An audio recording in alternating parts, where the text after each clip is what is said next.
안녕하십니까. 암호화폐 정보를 전달해드리는 닥터 비트맨입니다.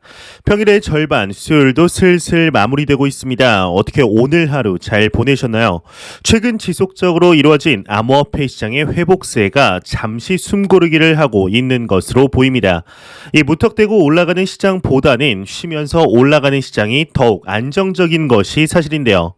이 조정에 대해서 기술적인 이유도 있겠으나 오늘 하나의 이벤트가 발생을 하였었습니다. 이 조정에 관한 이유와 함께 암호화폐 시장에 나온 주요 소식들 같이 한번 알아보는 시간을 가져보려고 합니다. 오늘 남은 시간도 잘 마무리하시길 바라면서 수요일의 마무리는 과연 어떠한 소식들이 반겨주게 될지 한번 보도록 하겠습니다. 구독과 좋아요, 알림 설정 부탁드립니다.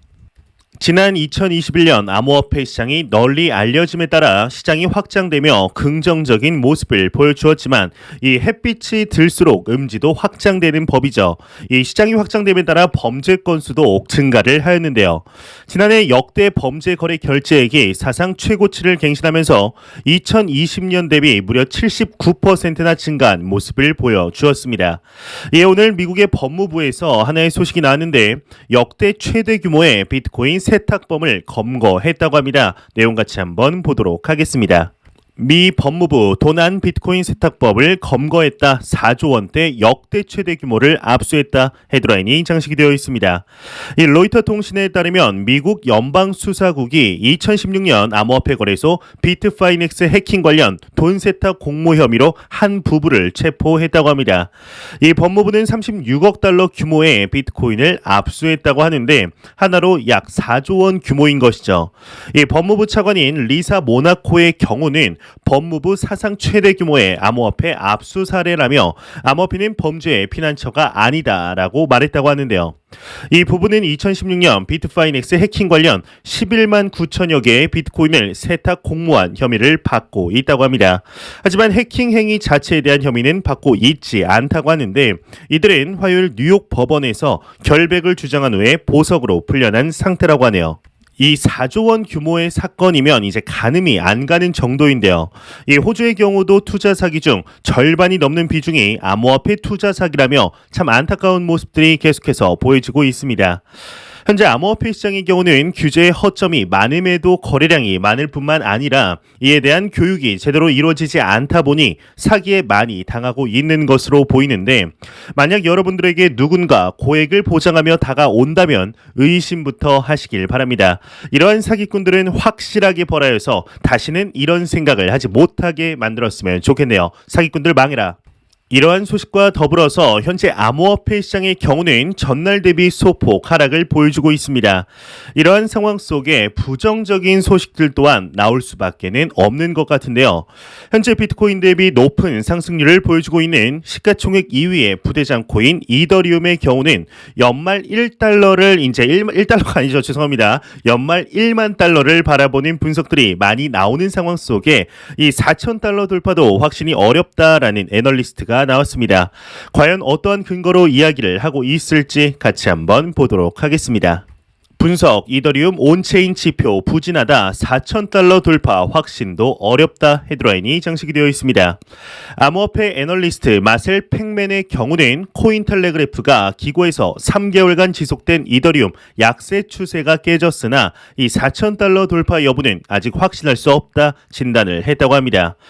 그는 지난 수개월간 이더리움 무기한 선물 계약의 펀딩비는 마이너스를 유지하였으며 현재 투자자들이 롱 포지션을 확대하려는 움직임은 보이지 않는다고 분석을 하였는데 이 온체인 데이터도 아직 뚜렷한 상승 신호를 보여주지 않는다고 그는 지적을 했다고 합니다. 암호화폐 데이터 분석 업체이죠. 코인 매트릭스에 따르면 이더리움 일평균 온체인 트랜잭션이 현재 약 62억 달러로 작년 12월 고점 대비 무려 55% 하락한 상태라고 합니다. 이에 대해서 팩맨은 이제 거래량 및 DApp 사용량이 증가하지 않는 한 투자자들은 신중한 태도를 보일 것이다 라고 분석을 했다고 하네요. 현재 소폭 조정을 받고 있는 상황이지만 대부분의 투자자분들이 하락으로 보지는 않고 있는 상황입니다. 이 시장의 상승장에도 하락장에도 언제나 부정적인 견해들은 나오기 마련인 것 같습니다. 이 며칠간 쉬지 않고 상승을 했기 때문에 이 정도의 조정은 너무나 당연한 것이 아닌가 싶은데요. 이러한 부정적인 소식들도 나오고 있지만 그럼에도 긍정적인 소식들이 더욱 많이 나오고 있는 것이 사실인 것 같습니다. 현재 암호화폐 시장을 시작으로 웹 3.0부터 메타버스, 스테이블 코인, 블록체인 등 많은 파생 산업들이 나오는 상황 속에 대기업들의 대기업이라고 불리는 기업이죠. 현재 보고 계시는 유튜브의 모기업 구글을 떠나 암호화폐 벤처 회사로 이제 이직하는 사례들이 급증하고 있다고 합니다. 과연 이게 무슨 내용일지 같이 한번 보도록 하겠습니다. 채용 전문가들 구글 떠나 암호화폐 벤처로 이직한다. 실리콘밸리 새로운 트렌드이다. 멋지게 헤드라인이 장식이 되어 있습니다. 야후 파이낸스에 따르면 다수의 채용 담당자의 경우는 실리콘밸리 인재들이 암호화폐 및 웹 3.0 개발을 위해 구글과 아마존을 떠나고 있다 말했다고 합니다. 그들은 경영진 및 개발자 등이 구글, 메타, 아마존에서 암호화폐 및 분산기술 벤처기업으로 이동하고 있다. 그들은 기술 분야에서 가장 새롭고 흥미로운 일을 하기 원한다. 지금 기술 분야에서 가장 흥미로운 일은 암호화폐와 웹 3.0이라며 실리콘밸리가 변하고 있다. 나는 이곳이 이렇게까지 빨리 변하는 것을 본 적이 없다라고 말했다고 합니다. 추가적으로 실리콘밸리 대표 기업 경영진들 또한 암호화폐로 옮겨가고 있으며 다른 사람들의 이러한 흐름을 이제 곧 따라가게 될 것이다. 이렇게 덧붙였다고 하는데요. 확실히 암호화폐 시장의 성장 가능성을 보고 있는 것은 우리와 같은 투자자뿐만이 아닌 것으로 보입니다. 이러한 비슷한 결의 소식이 얼마 전 나왔었는데 지난 2월 4일경 한 외신을 통해 전통금융권에서 암호화폐 시장으로의 인재들의 유출이 가속화된다는 소식이 나왔었습니다. 이때 당시에 웹 3.0도 이야기가 되며 대형 투자 은행이나 로펌 그리고 월가의 안락한 생활을 포기하고 암호화폐 업계로의 이직을 선택하고 있다는 소식이 나왔는데요. 과연 이러한 소식들이 의미하는 바가 무엇일까요? 이렇게 유능한 인재들이 암호화폐 시장으로 옮기고 있다는 것이 무엇을 뜻하는 바일까요? 우리가 어떠한 기업을 보았을 때 그 기업이 잘 나가고 있는지 건강한 기업인지 보려면 가장 확실한 지표가 바로 직원 수입니다. 이 직원 수가 지속적으로 증가하고 있다면 그 기업의 매출이 꾸준히 증가하고 있다는 확실한 증거이며 직원 수가 지속적으로 감소하고 있다면 기업의 매출이 감소한다는 뜻이겠죠. 암호화폐 시장을 하나의 기업으로 보았을 때 기존 전통그룹 그리고 실리콘밸리 등에서 유능한 인재들이 계속해서 몰려드는 이유는 단 하나입니다. 바로 미래 성장 잠재력이 지금보다 훨씬 높으며 발전해 나가고 파생되어 나갈 것들이 훨씬 많기 때문이죠. 현재 이 시장은 지속적으로 성장하고 있으며 이러한 움직임들을 보았을 때 생각보다 빠른 시일 내에 우리의 삶의 암호화폐를 포함한 기반 기술들이 채택이 될 것으로 가능성이 높은 것으로 보입니다. 지금의 단순 조정은 우리와 전혀 상관이 없습니다. 지금의 단순 가격 하락, 상승에 일일비할 필요도 없습니다. 우리는 코인의 가격 맞추기, 도박에 투자를 한 것이 아니며 미래의 금융, 핀테크의 혁명에 투자를 한 것입니다. 그냥 단순히 가격이 오르겠지 생각하며 기다리는 것과 내가 왜 이 코인에 투자를 했으며 남들에게 5분 이상 내가 코인에 투자를 한 이유를 설명할 수 있을 정도로 이해도가 높아진 상태에서 홀딩하는 것에는 엄청난 차이가 있다고 생각합니다. 항상 내가 투자한 자산에 대한 공부를 멈추지 마시고 이 돈의 성질에 대한 공부를 멈추지 마시며 여유 자금을 통하여 오랫동안 함께할 수 있는 자금을 통해 투자를 진행하시길 진심으로 바라 보겠습니다. 이러한 소식과 더불어서 오늘 암호화폐 시장의 소폭 조정이 찾아왔습니다. 현재 이 조정이 단순 기술적인 이유도 있겠지만 오늘 하나의 이벤트가 있었는데요. 바로 하원 주제로 디지털 자산과 금융의 미래라는 청문회가 진행이 되었기 때문인데 이 청문회에서 과연 어떠한 내용들이 나왔었는지 같이 한번 보도록 하겠습니다. 일단 청문회가 시작이 되기 전에 미국의 하원 의원이죠. 워렌 데이비슨 의원의 경우는 암호화폐 시장의 대표 스테이블 코인 USDT 테더를 향해 시한폭탄이라는 발언을 하게 됩니다. 그러면서 테더는 투명하지 않다. 그들은 기업 어음이 포함되었다는 것을 인정하지만 구체적인 것은 공개하지 않는다. 준비금 구성 공개를 강요하는 것이 투자자 보호를 위한 길이라고 생각한다라고 밝히게 되는데요. 이게 뭔가 좀 부정적인 뉘앙스로 들리지만 맞는 말입니다. 인정할 건 해야죠. 이 테더의 경우는 지난 2021년 5월 당시 보유자산 현황을 첫 공개하게 되었는데 이때 암호화폐 시장이 충격을 먹게 됩니다. 바로 현금 비중이 약 4%밖에 되지 않았던 것인데요. 나머지는 현금성 자산과 기업 어음, 단기 예금 등으로 보유하고 있는 것이 밝혀졌습니다. 하지만 3개월이 지난 2021년 8월 당시 테더 측은 지급 준비금이 충분하다는 이야기를 하게 되지만 이 준비금 관련 혐의로 인하여 4,100만 달러를 지불하기로 결정을 하게 됩니다. 이 투자자들에게 공시한 사실과는 상이하다는 게 그 이유에서였는데요. 워렌 데이비슨의 발언을 시작으로 청문회가 시작이 되게 됩니다. 이 시작하고 미국 하원 금융서비스위원회 위원장인 맥신 워터스 위원장의 경우는 암호화폐가 금융의 안정적인 구조를 위협할 수 있다고 경고를 하게 되는데 일단 여기서 말하는 금융은 말 그대로 전통 금융시장의 구조를 위협할 수 있다는 것이죠. 또한 재무부, 이제 미 재무부 국내 금융 담당 차관인 넬리 량의 경우는 이 스테이블 코인에 대해서 IT 업체가 발행하면 안 된다라는 발언을 하게 됩니다. 현재 미국의 경우는 스테이블 코인에 대한 확실한 규제가 정해진 상황은 아니지만 이 스테이블 코인에 대해서 은행만 발행을 해야 한다는 발언을 하게 되는데요. 그렇게 JP 모건의 경우는 자체 발행 스테이블 토큰인 JPM 토큰을 발행하며 실험을 하여도 아무런 태클이 없는 상태인 것이죠.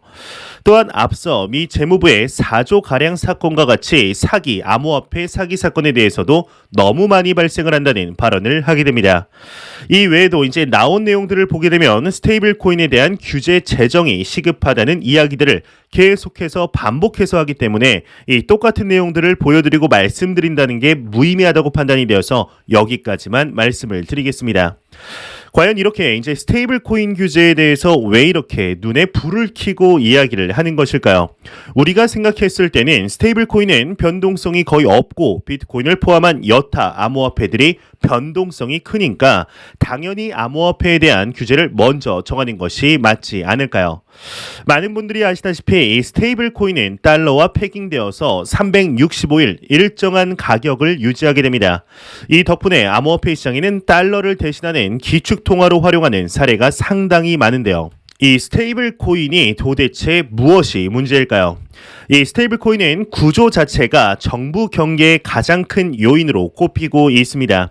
이 스테이블 코인의 구조를 보자면 테더는 자산을 이제 발행하는 해당 은행에 이제 전액 혹은 일정 비율의 법정 화폐나 실물 자산 등을 예치해야 하는데 문제는 앞서 테더사와 마찬가지로 불투명한 자료 공개 그리고 예치금 중 일부가 기업 어음이나 채권으로 이루어진 점에 있습니다.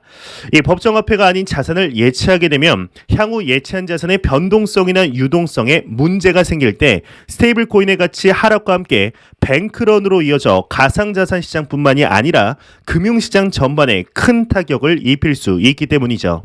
지난 11월 미국 재무부에서 이제 스테이블 코인 관련 보고서를 발표하였습니다. 이 보고서의 주요 내용은 4가지로 요약할 수가 있는데요. 사진 자료를 보시게 되면 4가지가 적혀 있습니다. 일단 첫 번째로는 스테이블 코인의 경우는 투자자와 가상자산 시장, 실물 경제의 여러 잠재적인 위험 요소를 갖고 있다. 두 번째로는 스테이블 코인은 핵심 결제 수단이 될 수 있다. 그러므로 코인 발행자뿐만이 아니라 수탁 지갑 제공자도 감시할 수 있는 법안을 마련해야 한다라고 적혀 있습니다. 이 두 번째 이유의 경우는 재무차관 넬리 량이 이야기를 했던 것과 일맥상통하다는 것을 볼 수가 있는데요. 오늘 청문회가 열리기 하루 전 이제 암호화폐 중개자에 대한 강력한 규제가 필요하다는 이야기를 넬리 량이 하게 됩니다. 이것과 일맥상통한 것을 확인할 수가 있는데 다시 보고서로 넘어가자면 세 번째로는 스테이블 코인 발행자를 예금 보험 기관에 가입시키는 법안을 마련하며 네 번째로는 의회가 하지 않을 시에 연방 규제국에서 대신 나설 것이라는 이야기를 하게 됩니다. 이 스테이블 코인의 경우는 일반 코인과 달리 가격이 일정하기 때문에 때문에 자주 언급되지는 않지만 이 전체 코인 거래량 1위를 계속 유지할 정도로 중요도만큼은 다른 코인들보다도 더욱 큰 상태인데요. 이 스테이블 코인에 대한 규제가 정해지게 되면 이를 기반으로 암호화폐 시장 전반적인 규제 프레임워크가 정해질 것으로 보이고 있습니다. 이번 청문회의 경우는 지난번 열린 인재 채굴 청문회와는 달리 조금은 강한 어감들이 나오며 강력한 규제의 목소리가 나왔기 때문에 이에 대한 영향으로 소폭 하락한 것이 아닐까 싶은데요. 하지만 암호화폐 시장의 규제는 무조건 정해져야 하는 것으로 이 때문에 하락을 한 것이라면 크게 걱정할 필요는 없다는 말씀을 꼭 드리고 싶네요. 안 보고 가면 섭섭하겠죠. 마지막 크립토 공포 탐욕지수입니다. 가격의 소폭 조정에도 투자자들의 심리는 여전히 괜찮아지고 있는 것으로 보입니다. 이 전날 대비 6포인트 상승한 54포인트를 기록하며 중립 단계를 유지하고 있는데요. 이 지수는 0이면 공포, 100이면 낙관을 의미하게 되죠. 이 3, 4일 연속으로 상승하던 암호화폐 시장이 전반적으로 숨고르기를 하고 있는 것으로 보입니다. 항상 시장이 너무 상승하면 개인적으로는 조금 불안해지는데요. 이 쉼없이 올라가는 시장일수록 낙폭 또한 이제 훨씬 크기 때문이죠. 이 정도의 조정에 흔들릴 투자자분들은 없으시리라 생각이 드는데 현재 암호화폐 시장은 너무나 잘 나아가고 있습니다. 이 나아가는 길에 있어서 잡음들이 없으면 좋겠지만 그러한 것은 없죠. 어떠한 시장이든 탄탄대로만 있을 수는 없겠는데요. 암호화폐 시장을 큰 숲을 이제 바라본다면 이제 개념으로 큰 숲을 바라본다는 개념으로 크게 바라보게 되면 너무나 지속 성장을 하고 있습니다. 그것도 생각보다 빠른 속도로 말이죠. 이것은 가격적인 측면만 이야기를 하는 것이 아닌 생태계 전반적인 측면 또한 마찬가지인데요. 이 시장은 절대로 없어질 수가 없는 시장입니다. 또한 성장할 수밖에 없는 시장이며 너무나 초기 시장이라는 것을 잊지 않으셨으면 좋겠습니다. 우리는 너무나 좋은 시기에 진입을 하였으며 올바른 투자 철학과 투자 방법으로 계속해서 나아가시면 10년 뒤 지금 투자하시는 모든 분들은 죄송합니다. 오늘 말 너무 꼬이는데요. 네, 다시 들어가게 되면 이 경제적인 자유에 도달하실 수 있다고 생각합니다. 이 10년이라는 시간이 길다면 길고 짧다면 짧은 시간이죠. 이 10년이라는 시간이 아주 먼 미래의 일이라고 느껴지지만 언젠가 미래가 현실이 되는 시점이 찾아오게 됩니다. 과연 10년 뒤 여러분들은 지금과 똑같은 삶을 살고 싶으신가요? 그게 아니라면 더 나은 삶을 살고 싶으신가요? 저는 더 나은 삶을 원하며 그렇게 될 것이라 100% 믿고 있습니다.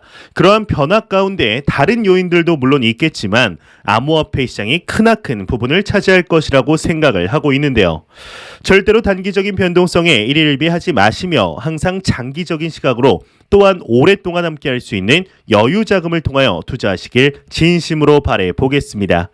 제가 준비해온 소식은 여기까지입니다. 영상이 도움이 되셨다면 구독과 좋아요 그리고 광고 한 편만 처음부터 끝까지 시청 부탁드립니다. 이 채널은 오직 광고 수익으로 운영이 되게 됩니다. 항상 영상 시청해 주시는 시청자분들, 구독자분들 너무나 감사드립니다. 오늘 남은 시간도 잘 마무리하시길 바라면서 저는 더욱 도움이 되는 영상으로 내일 아침 출근 시간 찾아뵙도록 하겠습니다. 지금까지 닥터 비트맨이었습니다. 감사합니다.